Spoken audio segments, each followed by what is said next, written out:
Yo, what is up, guys? Camilo here. I hope you are well. So, Big Tech reported today with Apple beating in revenue as well as EPS. Also, Microsoft did beat on revenue, but it was in line with EPS, and so I guess it wasn't really what the market expected, and does experiencing some initial sell-off. But after hours, a little bit, I think it was maybe an hour or two ago, it was the earnings call, and we're looking at a big pop currently. Also, Google killed it in earnings. So, the majority of big tech companies have reported, and we're just now waiting for Amazon and Facebook, who report on Thursday after the close, and Facebook tomorrow after the close. All right, so I will also look at, I think there's another, or let me just pull this up here for you guys.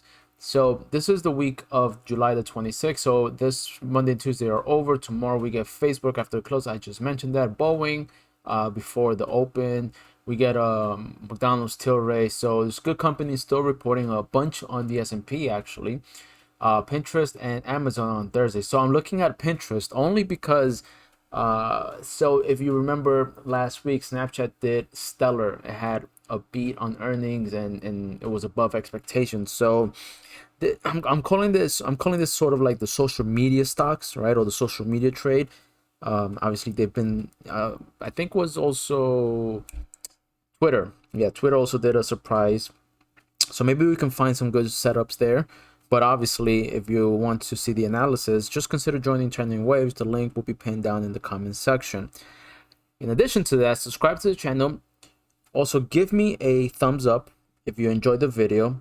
Okay, if you enjoy the content. But if you don't, that's okay. Just leave a feedback down in the comment section. I'd love to interact with you and hear from you and make this better.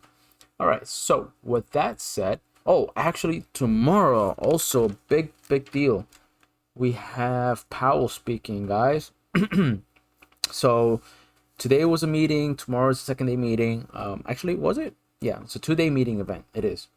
And so we're expecting to see statements on the stance for their current monetary policy. All right. And the markets are not currently pricing in the interest rate hike. So there shouldn't be a surprise on that front. But nevertheless, we must pay attention and keep our eyes and ears open for that event.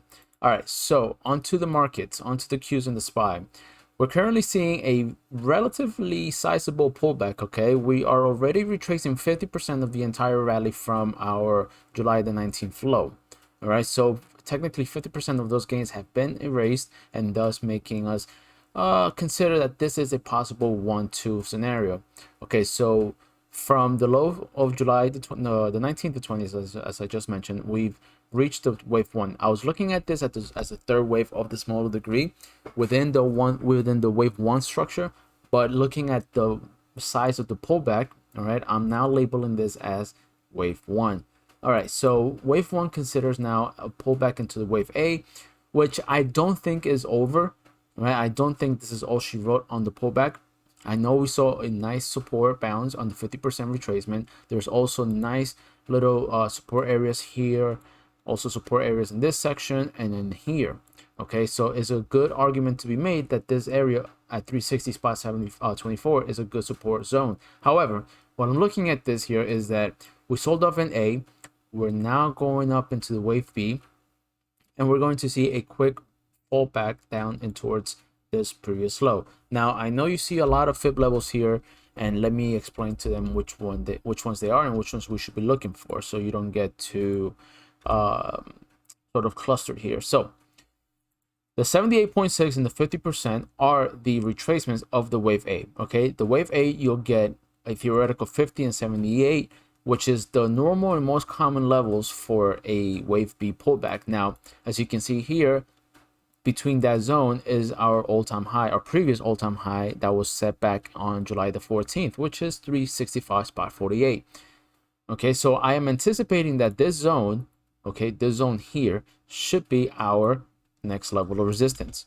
All right, once we find this level of resistance, then excuse me, we will be looking for a pullback down into the wave C. And where are these levels? Wave C pullback should be down towards the 618 and the 100. So how do you get those levels, Camilo? These levels are down like this, right? So you get an extension tool, your fib trend base extension, and you draw your extension from the high of A or the end of the wave 1, right, to the low, then to your theoretical high. So in this case, I took it towards the high of the 78.6 fib level, all right, and you get the 100% and the 618.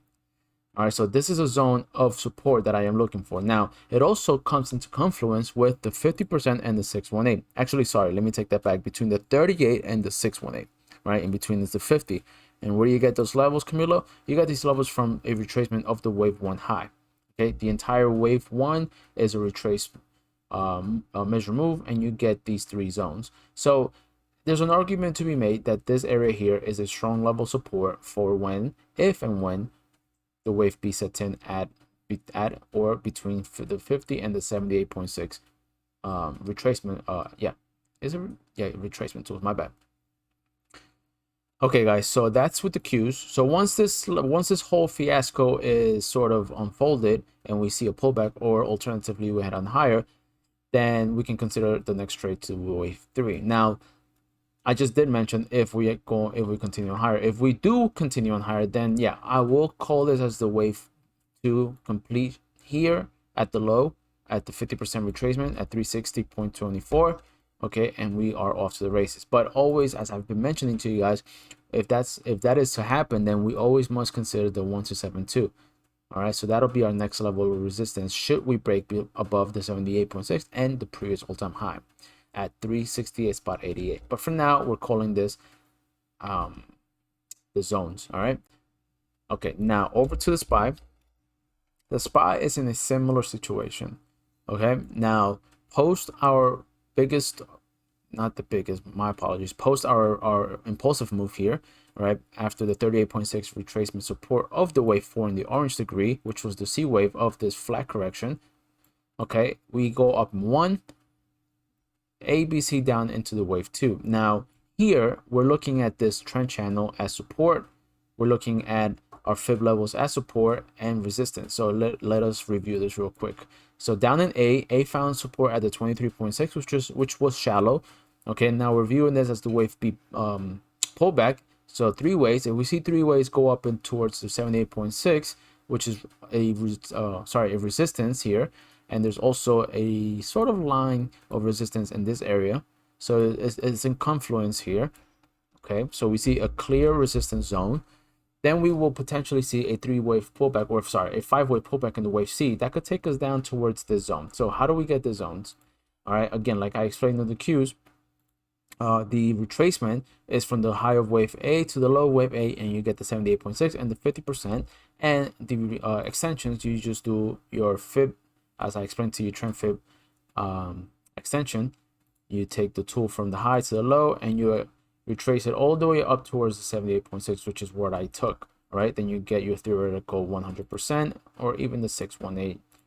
Okay, now these 2 levels come in confluence with the 23.6. So I do believe that the wave 2 pullback on the SPY will be short-lived and will be shallow as compared to that of the Qs. All right, guys, so take a look at these fib levels here at this zone for your possible next level of target to take a upside trade. All right, guys, so that was a quick and short one for tonight. If you enjoy the content, leave a comment down below. If you don't enjoy the content, still leave a comment down below. Love to engage with you and see how I can improve it for you guys to take advantage of these analysis. Right? Alternatively, we are still running the 14-day free trial. The link is pinned down in the comment section. Join the team, see how we do it, and we've been actually trading really well, posting our chart analysis every single day, anticipating these moves, and being patient and productive and disciplined so that no one in the team blows up their account. As always, I do appreciate your time. Take good care of yourself. Have a good night. See you guys bright and early tomorrow.